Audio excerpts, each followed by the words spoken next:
Assalamualaikum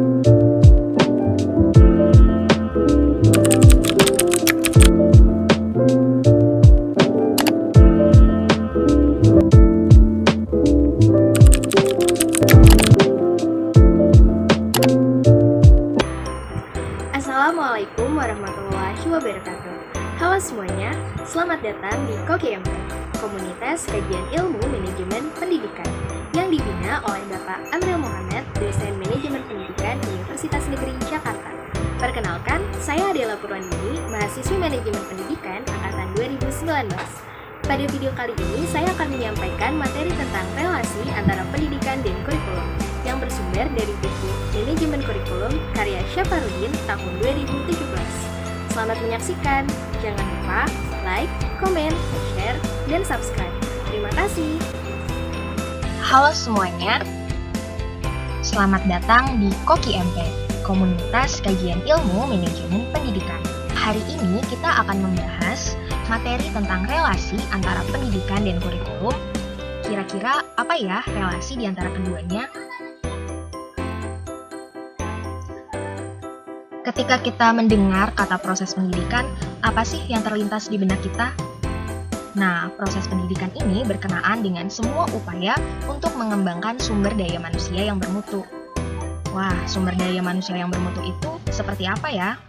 Nah, sumber daya manusia yang bermutu ini pada hakikatnya telah dijabarkan dan dirumuskan secara jelas dalam rumus tujuan pendidikan itu sendiri, searah dengan tujuan pembangunan secara keseluruhan. Dalam konteks pendidikan, para pengelola sekolah menempatkan kurikulum sebagai salah satu unsur dalam pendidikan. Lalu, apa itu kurikulum dan apa isi dari kurikulum itu sendiri ya?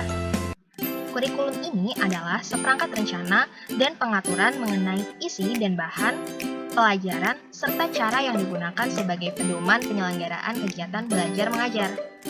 Lalu, isi dari kurikulum itu sendiri merupakan susunan bahan kajian dan pelajaran untuk mencapai tujuan penyelenggaraan satuan pendidikan yang bersangkutan dalam rangka mencapai upaya pencapaian tujuan pendidikan yang diharapkan oleh para perencana dan pengelola pendidikan. Pendidikan harus mampu menghasilkan manusia yang unggul secara intelektual, mantap secara moral, kompeten dalam menguasai iptek, serta memiliki komitmen yang tinggi untuk berbagai peranan sosial. Pada level makro, dibutuhkan suatu sistem pendidikan nasional yang demokratis, desentralisasi, dan berorientasi pada kemajemukan. Semua itu tercermin di antaranya dalam pemerataan dan aksesibilitas kesempatan pendidikan. Desentralisasi kewenangan pendidikan harus disertai dengan kebijakan-kebijakan yang mengatur manajemen mutu. Lalu, bagaimana dengan level mikro? Nah, pada level mikro, proses pendidikan harus terjadi dalam iklim demokratis, kesempatan melakukan diversifikasi secara profesional dalam koridor mencerdaskan kehidupan bangsa. Apa kamu tahu pentingnya kurikulum? Dalam konteks ini, kurikulum merupakan faktor penting dalam proses pembelajaran pada suatu lembaga pendidikan. Kenapa ya? Karena segala hal yang harus diketahui, dipahami, dihayati, diamalkan, dan dialami peserta didik harus ditetapkan dalam kurikulum. Dan apa saja yang harus terjadi dalam proses pembelajaran yang dilakukan oleh pendidik dan peserta didik. Kurikulum juga tidak hanya penjabaran mengenai serangkaian ilmu pengetahuan yang harus diajarkan oleh guru kepada peserta didik.